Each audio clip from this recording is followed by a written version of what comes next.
좋은 아침입니다. 자, 우리 앞뒤 좌우 돌아보시면서 한 분 인사합니다. 사랑합니다. 축복합니다. 한 분 인사합니다. 철학자 아리스토텔레스는 인간은 생각하는 동물이다 라고 정의를 내렸습니다. 그리고 이런 인간은 생각하는 동물이다 라는 생각에 대한 생각을 본격적으로 제기한 사람은 르네 데카르트로 나는 생각한다, 고로 존재한다는 명제를 세워 근대 서양 철학의 토대를 세웠습니다. 맞습니다. 인간은 생각을 합니다. 그것도 자유자재로 말이지요. 그래서 나온 것이 픽션, 바로 소설 아닙니까? 마음껏 상상의 나래를 펴며 내 생각 속에서 만들어진 가상세계를 써내려간 이 문학작품, 소설 말입니다. 그래서 소설을 읽으면 작가의 정신세계를 엿볼 수 있는 것이지요. 여러분은 소설 좋아하나요? 제가 책 읽기를 좋아하게 된 계기가 바로 이 소설이었습니다. 중학생 시절쯤에 우리 집에는 누나가 사놓고 한 번도 읽지 않은 책 전집이 있었습니다. 40권에서 50권쯤 되는 현대 문학 전집이었습니다. 당시에 이런 전집을 파는 외판원들이 꽤 많았지 않습니까? 그것도 할부로 이렇게 파는 건 말이지. 그래서 많이들 샀고요. 왜죠? 작정을 하고 교양을 쌓기 위해서 말입니다.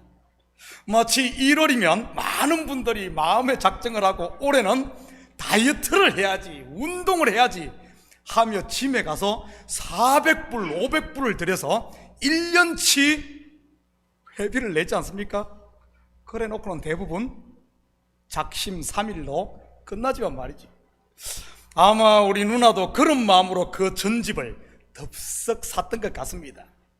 비싼 값을 주고 말이지. 하드카바로 된 책인데 아주 장식용으로 아주 좋은 책이었지. 심심해서 그 책에 한번 손을 댔다가 제가 학교 공부는 안 하고 그 전집을 전부 다 읽었습니다. 밤잠을 설쳐가면서 말이지. 사실 그 책 중학생이 보는 책이 아닌데 말입니다. 그런데 그것이 계기가 되어 제가 책에 재미를 들였던 것 같습니다. 그때 읽은 책 중에 이문열 씨가 쓴 단편소설 겨울나기, 장편소설인 칼, 그리고 우리들의 일그러진 영웅, 뭐 이런 책들이 있습니다. 그런데 이 칼이라는 소설을 읽을 때 제가 너무 어려서 그랬는지 소설과 현실이 막 헷갈렸습니다.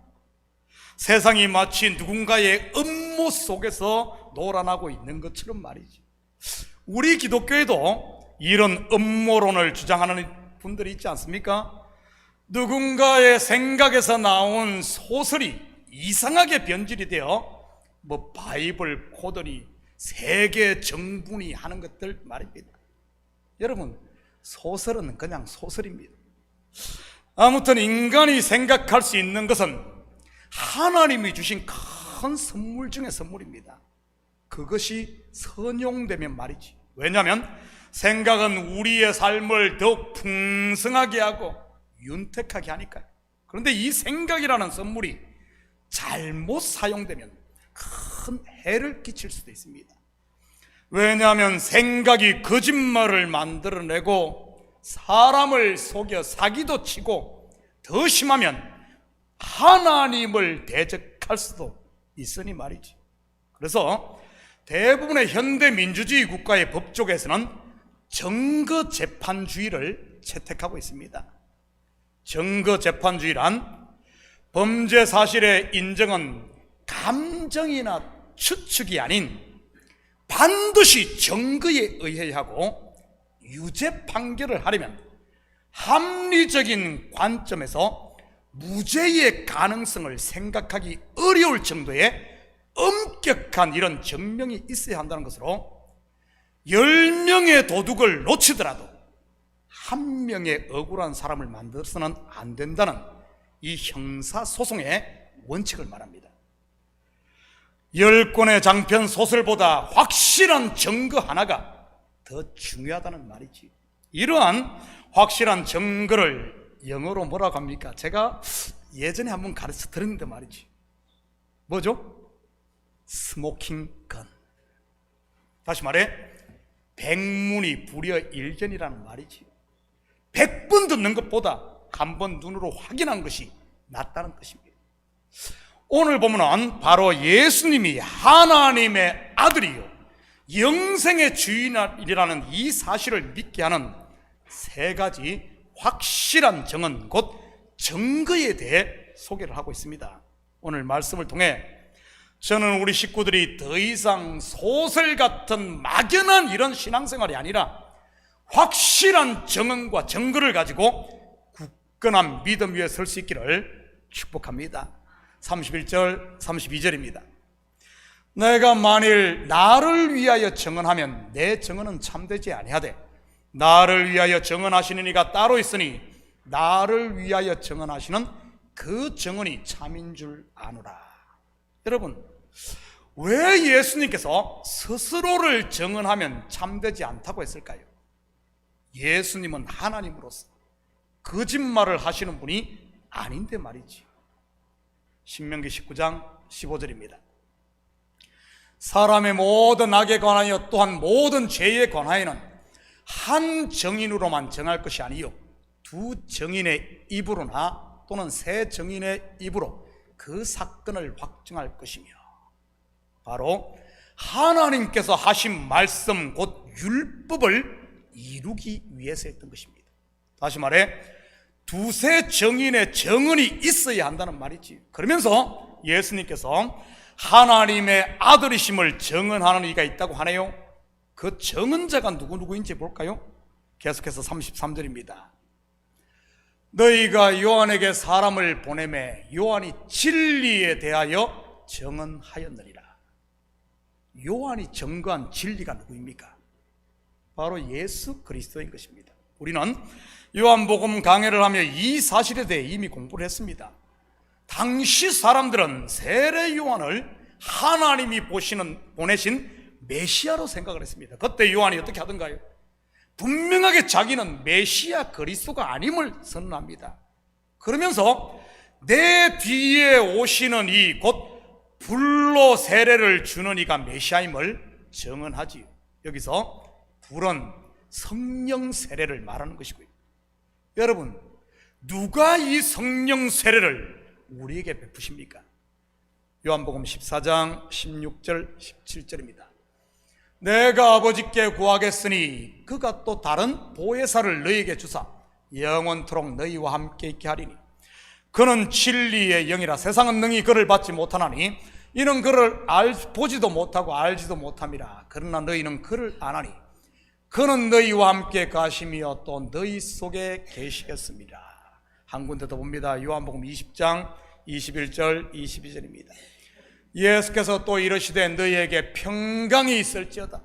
아버지께서 나를 보내신 것 같이 나도 너희를 보내노라. 이 말씀을 하시고 그들을 향하여 숨을 내쉬며 이르시되 성령을 받으라. 누구죠? 바로 예수 그리스도인 것입니다. 예수 그리스도가 우리에게 불세례, 성령 세례를 베푸셨다는 말이죠. 이것을 통해 우리는 요한이 증거한 예수님이 하나님의 아들 메시아임을 알 수가 있습니다. 그러면서 예수님은 다음 절에서 그러나 나는 사람에게서 증언을 취하지 아니하노라 라고 하십니다. 무슨 의미겠습니까? 세례 요한이 한 증거는 단순히 세례 요한 개인의 인간적인 증거가 아니라는 말입니다. 다시 말해 세례 요한 개인의 증언이라면 그가 한 증언 또한 신빙성이 없다는 말이지. 인간적인 증언이라는 말입니다. 그렇다면 그가 한 증언은 무엇을 말하는 것이겠습니까? 35절입니다. 요한은 켜서 비추이는 등불이라. 너희가 한때 그 빛에 즐거이 있기를 원하였거니와. 여기서 말하는 등불, 빛의 실체가 뭘까요? 시편 119편 105절입니다. 주의 말씀은 내 발의 등이요 내 길의 빛이니이다. 뭐죠? 요한은 등불이요 빛이다. 그런데 이 등불과 빛의 실체 바로 하나님의 말씀입니다. 곧 언약 말이지요. 그렇다면 유대인들이 한때 절거히 있었던 빛, 곧 말씀은요, 바로 옛 언약 율법인 것입니다. 여기서 우리는 세례 요한의 증언이 단순히 그의 개인적인 인간적인 말이 아닌 하나님의 말씀 율법을 말한다는 사실을 알 수 있습니다. 우리는 이 사실을 통해 46절을 통해서도 확인할 수 있습니다. 46절입니다. 모세를 믿었더라면 또 나를 믿었으리니 이는 그가 내게 대하여 기록하였습니다. 여러분, 모세가 기록한 게 뭐죠? 바로 모세오경인 창세기, 출애굽기, 레위기, 민수기, 신명기입니다. 이것을 율법이라고 하고요, 우리가 일반적으로 율법하면 하라 하지 마라로 기록된 십계명이나 제사법, 정결법과 같은 규례를 기록한 레위기, 출애굽기 후반부터 민수기, 신명기만을 생각할 수 있습니다. 그런데 성경에서 말하는 율법은 그것만을 말하는 게 아닙니다. 모세오경을 포함해 시편과 선지자의 글들 구약 39권 전체를 율법이라고 하는 것이지, 결국 세례 요한이 진리신 예수님에 대해 증언했다는 말은 구약 39권, 즉 율법이 전부 예수님이 메시아임을 증언하고 있다는 그런 말입니다. 36절입니다. 내게는 요한의 증거보다 더 큰 증거가 있으니 아버지께서 내게 주사 이루게 하시는 역사, 곧 내가 하는 그 역사가 아버지께서 나를 보내신 것을 나를 위하여 증언하는 것이요. 여러분, 두 번째 예수님께서 하나님의 아들 메시아임을 증언하는 것이 예수님을 통해 이루시는 하나님의 역사인 겁니다. 여기서 역사는 히스토리를 말하는 게 아닙니다. 역사로 번역된 헬라가 에르가인데, 이 에르가가 정확하게 무엇을 말하는지 볼까요? 요한복음 10장 25절 26절입니다. 예수께서 대답하시되 내가 너희에게 말하였을 때 믿지 아니한도다. 내가 내 아버지의 이름으로 행하는 일들이 나를 증거하는 것이거늘 너희가 내 양이 아니므로 믿지 아니하는도다. 여기서 에러가 아버지의 이름으로 행하는 일들 할 때 요 일들이 정확하게 에러가 역사인 겁니다. 역사가 뭐라고요? 일들. 그렇다면 예수님께서 아버지의 이름으로 행한 일들이 무엇입니까? 예수님께서 이 땅에서 하신 일들 말이죠. 첫째는 예수님께서 하신 말씀, 곧 천국 복음을 전하는 것이었습니다. 두 번째는 표적과 이적이요, 그리고 마지막은 하나님의 뜻에 순종함으로 십자가에 달려 돌아가시고 죄인들의 죗값을 친히 지불하신 대속인 것입니다. 이것이 하나님의 역사, 예수를 통해 하시는 하나님의 일들이었던 것입니다. 다시 말해 예수님께서 하신 모든 일은 자기를 위함이 아닌 아버지의 뜻을 이루기 위함이었다는 사실이죠. 이것을 통해 우리는 예수님이 메시아, 곧 하나님이 보내신 그리스도임을 알 수 있는 것입니다. 계속해서 37절입니다. 또한 나를 보내신 아버지께서 친히 나를 위하여 증언하셨느니라. 너희는 아무 때도 그 음성을 듣지 못하였고 그 형상을 보지 못하였으되. 그리고 세 번째 증언하시는 분은 바로 아버지 하나님입니다. 언제 하나님께서 직접 예수님이 메시아, 하나님의 아들임을 증언하셨습니까? 마태복음 3장 16절 17절입니다. 예수께서 세례를 받으시고 곧 물에서 올라오실새 하늘이 열리고 하나님의 성령이 비둘기같이 내려 자기 위에 임하심을 보시더니 하늘로부터 소리가 있어 말씀하시되 이는 내 사랑하는 아들이요 내 기뻐하는 자라 하시니라. 한 군데 더 봅니다. 마가복음 9장 7절입니다. 마침 구름이 와서 그들을 덮으며 구름 속에서 소리가 나되 이는 내 사랑하는 아들이니 너희는 그 말을 들으라 하는지라. 여러분, 이보다 더 확실한 증언이 어디에 있겠습니까? 예수님께서 하나님의 아들이시요 메시아임에 대한 증언 말이지요. 하나님이 직접 증언하시고 예수님께서 행하시는 일이 증언을 하고, 그리고 하나님의 말씀인 율법이 증언을 하고 있으니 말입니다. 두세 증인의 말로 확정되는 것이지요. 그런데도 유대인들은 예수님을 믿지 않았습니다. 그 이유가 무엇입니까? 38절입니다. 그 말씀이 너희 속에 거하지 아니하니 이는 그가 보내신 이를 믿지 아니함이라. 하나님의 말씀이 그 속에 거하지 않아서인 겁니다. 여러분, 뭐가 좀 이상하지 않나요? 당시 유대인들처럼 율법에 열심인 사람들이 어디 있었습니까? 심지어 모세 오경 전체를 줄줄 외우다시피 했는데 말이죠. 우리는 한 절 외우기도 힘들지 않습니까? 아마 10절 외우라 그러면 절반은 교회 떠날걸요? 유대인들은 모세오경 전체를 다 외웠다니까요. 그뿐입니까? 율법조항 613개를 다 지키며 열심 중에서도 상열심이었던 사람들이 유대인들입니다. 그렇다면 이들이 하나님의 말씀을 어디에 두었다는 말입니까?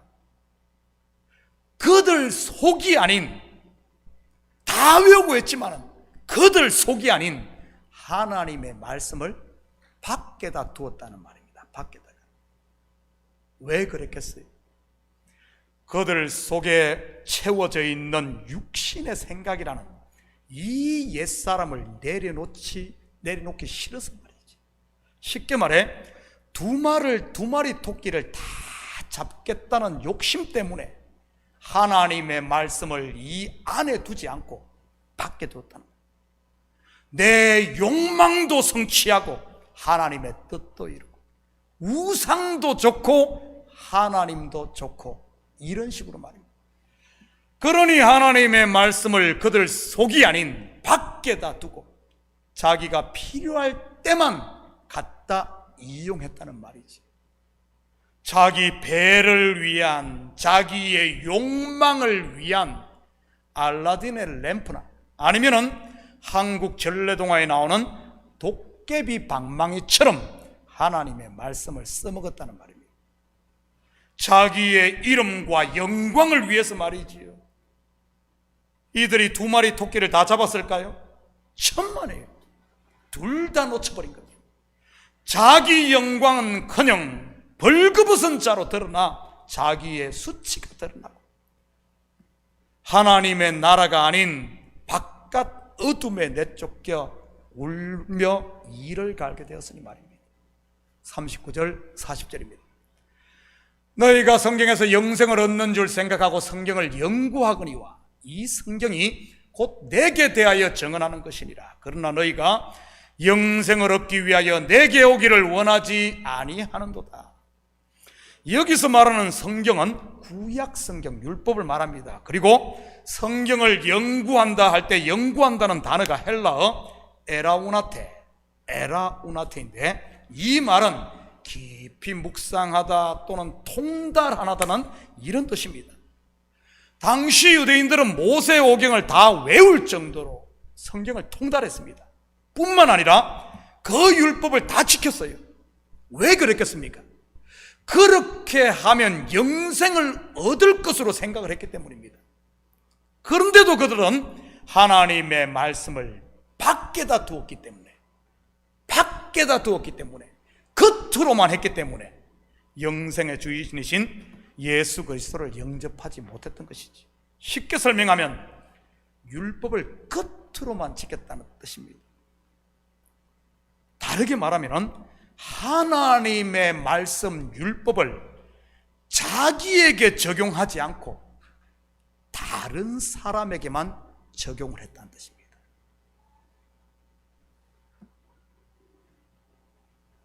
말씀은 양식인데 자기는 먹지 않고 다른 사람만 억지로 먹이려고 했다는 이런 뜻이지. 그러니 그 양식이 어찌 자기에게 뼈가 되고 살이 되고 생명이 되겠습니까? 여러분, 하나님의 말씀 곧 율법을 내가 먹으며 나에게 적응하며 내 속에 두면 어떻게 되겠습니까? 하나님의 말씀을 내 속에 두면 그 말씀이 내 속에 들어와 혼과 영과 골수와 관절 다 찔러져. 그러면서 내가 아담이요 먼지 곧 죄인임을 내가 알게 됩니다. 내가 이런 존재였구나. 내가 먼지였구나. 내가 죄인 중에 괴수였구나. 그 사실을 알고 회개하게 되는 겁니다. 그래서 회개함이 있는 예수께로 나오게 되는 것이죠. 그래서 율법을 몽학선생, 진리로 인도하는 몽학선생이라고 했던 것 아닙니까? 그러면 회개를 통해 성령을 선물로 받아 영생을 누리는 겁니다. 오순절에 임한 성령을 충만하게 받았던 사도 베드로와 성경의 최고의 명설교로 꼽히는 서대반 집사가 한 설교의 요지도 바로 이것이었던 것입니다. 왜냐하면 오직 예수님께만 죄사함이 있고 영생이 있기 때문에 말입니다. 그런데 하나님의 말씀 정 율법을 내 안이 아닌 속이 아닌 밖에다 두면, 다시 말해 다른 사람에게만 적용을 시키면요, 나 외에 다른 사람을 죄인으로 정죄하게 되는 겁니다. 내 죄는 보지 못하고. 그렇다면 자기는 재판장의 자리에 앉아 하나님의 자리에 앉으려고 하는 것이죠. 에덴 동산에서 뱀에게 속은 하와가 그랬듯이, 그리고 바벨탑을 쌓아 하늘에 닿으려고 했던 무리들이 그랬듯이 말입니다. 성공했을까요? 아닙니다. 하나님의 자리는커녕 사망의 자리로 떨어졌던 것입니다. 왜 유대인들이 예수님을 그렇게 죽이려고 했습니까?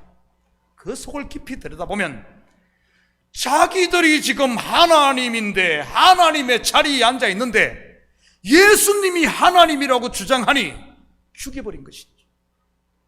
자기의 실체를 감추기 위해 말입니다. 혹시 유대인들의 이런 어리석음이 내 속에는 없습니까? 말씀을 문 밖에 두고 내가 하나님 자리에 앉아 있으려고 하는 이런 것들 말입니다. 요한계시록의 언어로 말하면 예수님을 문 밖에다 세워둔 분 말입니다. 생명의 떡이요 즐거움을 주는 포도주이신 예수님을 밖에만 두면 어떻게 되겠습니까? 그림의 떡이지. 그림의 떡. 44절입니다. 너희가 서로 영광을 취하고 유일하신 하나님께로부터 오는 영광은 구하지 아니하니 어찌 나를 믿을 수 있느냐. 속에 하나님의 말씀이 없고 예수가 없는, 예수를 밖에다만 두고 말씀을 밖에다만 두고 있는 사람들의 특징이 뭡니까? 바로 서로 영광을 취하는 겁니다. 너 잘났어, 네 팔뚝이 굵어 하면서 서로 높여주는 것이죠. 너 없으면 교회 안 돼, 네가 최고야. 서로 높여주는 거예요. 서로. 그러면 어리석은 사람은 그것이 진짜인 줄 알고 우쭐대면서 잘난 척 갖고 다니고요, 우리들의 일그러진 영웅에 나오는 그 주인공처럼 말입니다. 그러니 세례요한 즉 율법의 청언도, 예수님을 통해 이루시는 하나님의 역사도, 심지어 하나님 하늘 아버지께서 직접 정언을 하는데도 마이동풍 전혀 듣지를 않는 것이지. 한마디로 소귀의 경일기식이 되는 겁니다. 이것은 무엇을 증거하는 것이겠습니까? 42절입니다. 다만 하나님을 사랑하는 것이 너희 속에 없음을 알아노라. 뭐죠? 그 속에 하나님을 사랑하는 것이 없는, 즉 예수가 없다는 것을 스스로 증거하는 겁니다. 스스로. 이런 사람을 일컬어 요즘 젊은이들 말로 무늬만 크리스찬이라고 하는 것이죠. 현대 민주주의 국가의 법조계에서는 증거재판주의를 채택하고 있습니다. 하나님의 세계도 마찬가지인 겁니다. 오늘 본문은 두세 증인을 들어 분명한 두 가지를, 빼도 박지 못하는 두 가지를 증언하고 있습니다. 첫째는 모든 인생은 영원한 지옥 형벌을 면할 수 없는 죄인이었다는 사실과, 두 번째는 예수님만이 하나님의 유일한 아들이시 저와 여러분을 이러한 죄에서 구원할 메시아 그리스도라는 사실 말이죠. 여러분, 이 스모킹건 확실한 증거 앞에 내가 묵비권을 행사한다고, 내가 그것을 부인한다고 바꿀 수 있을까요? 바꿀 수 없는 진리인 겁니다. 그렇다면 우리가 어떻게 해야 되겠습니까? 사도행전 2장 37절에서 39절입니다. 그들이 이 말을 듣고 마음에 찔려 베드로와 다른 사도들에게 물으되, 형제들아 우리가 어찌할까 하거늘 베드로가 이르되, 너희가 회개하여 각각 예수 그리스도의 이름으로 세례를 받고 죄 사함을 받으라. 그리하면 성령의 선물을 받으리. 이 약속은 너희와 너희 자녀와 모든 먼데 사람 곧 우리 하나님이 얼마든지 부르시는 자들에게 하신 것이라 하고. 여러분에게 증거가 있습니까? 내가 그리스도인 하나님의 사람임에 대한 증거 말이지. 사도 바울은 자신 있게 말합니다. 나는 내 몸에 그리스도의 흔적을 가졌다고 말이지. 그 흔적이 뭡니까? 바로 예수님께서 십자가에 자기를 부인하고 죽었던 흔적, 내려놓음의 흔적, 십자가를 졌던 흔적. 나는 우리 성도들이 하나님의 말씀 앞에 형제들아 내가 어찌할꼬, 내려놓음의 흔적, 형제의 짐을 짊어질 수 있는 흔적, 예수의 흔적이 있기를 축복합니다. 사랑하는 성도 여러분, 지금이 바로 그때입니다. 내가 어찌할꼬, 지금이 바로 은혜 받을 때요, 지금이 바로 구원의 날임을 믿으시고 이 한 주도 예수 그리스도를 마음에 밖에 두지 마시고 중심에 모시고 그와 동행함으로 그분이 이제는 내 안에 있는 생명, 그분 안에 있는 이런 평강들, 세상 것이 아닌 그분 안에 있는 즐거움을, 여러분 우리 신앙생활하면 이제 강 건너 불구경하는 이런 게 아니라, 누구 어쩌고 이런 게 아니라 하나님의 말씀을 내 안에 모심으로, 내 안에 모심으로 내가 하나님 앞에 엎드려고, 너 죄인이야가 아니라 하나님 내가 죄인입니다. 함께 엎드림으로 말미암아 내 속에 하나님의 나라를 이루고 내 속에 있는 이런 것들을 성령을 충만하게 채워서 여러분이 가는 발걸음마다 예수의 흔적이 드러나고 그리스도의 향기가 나고 생명의 물줄기가 툭툭 떨어지는, 그래서 여러분이 가는 곳마다 살리는 이런 작은 예수로 살 수 있기를 예수님의 이름으로 축복합니다. 같이 기도하십시다. 사랑의 아버지 하나님, 참으로 감사를 드립니다. 우리 속에 예수의 흔적이 있습니까?